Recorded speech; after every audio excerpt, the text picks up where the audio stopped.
السلام عليكم، ازيكم؟ يا رب تكونوا بخير. مؤخرا بقيت بلاحظ ان انا بتعرض لكم من النصايح كتير قوي على كل الابلكيشنز بتاعت السوشيال ميديا. نصايح في كل حاجه، نصايح في اللبس، نصايح في الشغل، نصايح في علاقاتك، نصايح في كاريرك، نصايح في المايند سيت.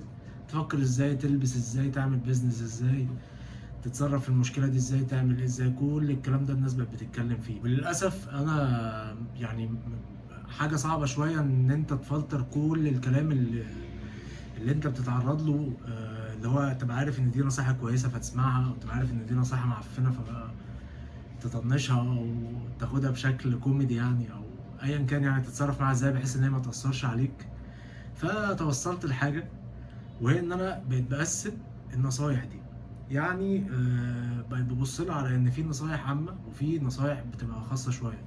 نصايح عامه دي زي مثلا صلي، ذاكر، اشتغل، مرن، نظف اكلك، نام كويس، اهتم بصحتك، اهتم باهلك. عموما النصائح اللي انت بتحتاج فعلا تسمعها بشكل مستمر، عشان لو انت مقصر في حاجة معينة تقدر ان انت تتصرف فيها او تشتغل عليها يعني. وكلنا بنبقى محتاجين نسمع النصايح دي. وفي النصايح الخاصة، النصايح الخاصة دي بقى ايه؟ هي المشكلة كلها. ان انت ممكن تسمع مثلا نصيحة في الشغل، تتأثر بيها، تيجي تعملها تلاقي نفسك ايه؟ بوظت الدنيا خالص. وفي بقى النصايح الخاصة اللي هي بتبقى نصايح حاجات كريتيكال قوي، وحاجات تكنيكال في الحياة عموما او في الشغل، او حاجات خاصة قوي يعني، حاجات في علاقاتك، حاجات في شغلك، حاجات في اي حاجة خاصة يعني. حاجات مثلا ممكن تنفع لي ما تنفعش للشخص التاني، او حاجات تنفع للشخص اللي بيحكيها بس مش هتنفع ليا انا كواحد بسمعها. والحاجات دي الواحد بيحتاج فعلا يفلترها بشكل مستمر، لان هي بتأثر عليا بشكل، يعني انا اتكلم عن تجربتي، هي بتأثر عليا بشكل انا مش باخد بالي منه.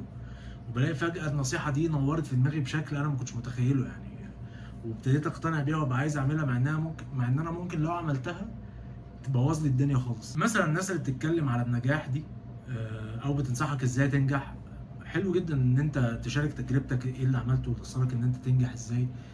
بس اللي وصلك ان انت تنجح مش هو اللي هيوصلني ان انا انجح، واللي هيوصلني ان انا انجح مش هو اللي هيوصل اللي بيتفرج ان هو ينجح. كل واحد ليه تجربته، ليه حكايته، ليه قصته، ليه ظروفه، ليه ابعاد في حياته، ليه مسؤولياته مختلفة عن التاني تماما. ممكن انت تكون عملت تركيبه معينه في حياتك، انا جيت اعمل نفس التركيبه وما وصلتش لحاجه، وانا بقى عملت تركيبه معينه في حياتي انت جيت تعملها وما وصلتش لاي حاجه. فكل واحد ليه تركيبته، كل واحد قصه نجاحه مختلفه عن التاني، او قصه حياته عموما مختلفه عن التاني. تفاصيل صغيره قوي اللي بتفرق. يعني انا مثلا ما ينفعش اخد نصيحه في حاجه مهمه قوي في حياتي من شخص ما يعرفنيش، او من شخص مش داري بالمسؤوليات اللي عليا في حياتي، او بالمصاريف اللي عليا، يعني انا مثلا عندي مشكله في شغلي، اللي هروح اساله ده على المشكله دي او اخد رايه فيها لازم يكون فاهم ابعاد المشكله دي ايه، وابعاد القرار اللي ممكن يتاخد لو مشيت في الناحيه دي او مشيت في الناحيه دي هيوصلني لفين، والمسؤوليات اللي عليا والمصاريف اللي عليا. ولو مثلا هسيب الشغل هقدر اغطي نفسي قد ايه، ولو انا مش هينفع اسيب الشغل عشان خاطر عندي مصاريف وعندي. فالشخص اللي انا محتاج فعلا اسمع رايه او استشيره او اخد بنصيحته لازم شخص على الاقل يكون فاهمك، عشان النصايح الخاصه دي نصايح خاصه بالشخص نفسه. انا ما ينفعش انصحك نصيحه خاصه في حاجه وانا ما اعرفكش، والعكس برضه. يعني مثلا حاجه من الحاجات اللي بستغربها جدا، الناس اللي تلاقيه داخل على مثلا على الفيسبوك بيحكي مشكله مع مراته مثلا، او مع خطيبته، او مشكله في الشغل، او بياخد راي ناس ما يعرفهاش في ان هو يسيب الشغل عشان خاطر هيعمل كارير شيفت وهيشتغل في شغلانه مثلا سيلز، وهو مرتبه كويس بس هو مش عارف هيغطي المرتب ده ازاي. كم تفاصيل ما ينفعش ياخد رأي حد فيها غير اللي حد يكون عارفه. ولو الناس كلها اتفقت على ان هو اعمل كده، لازم تبقى عارف ان لو انت عملت كده الدنيا هتتفشخ بيك، هتروح في حته انت ما كنتش متخيلها.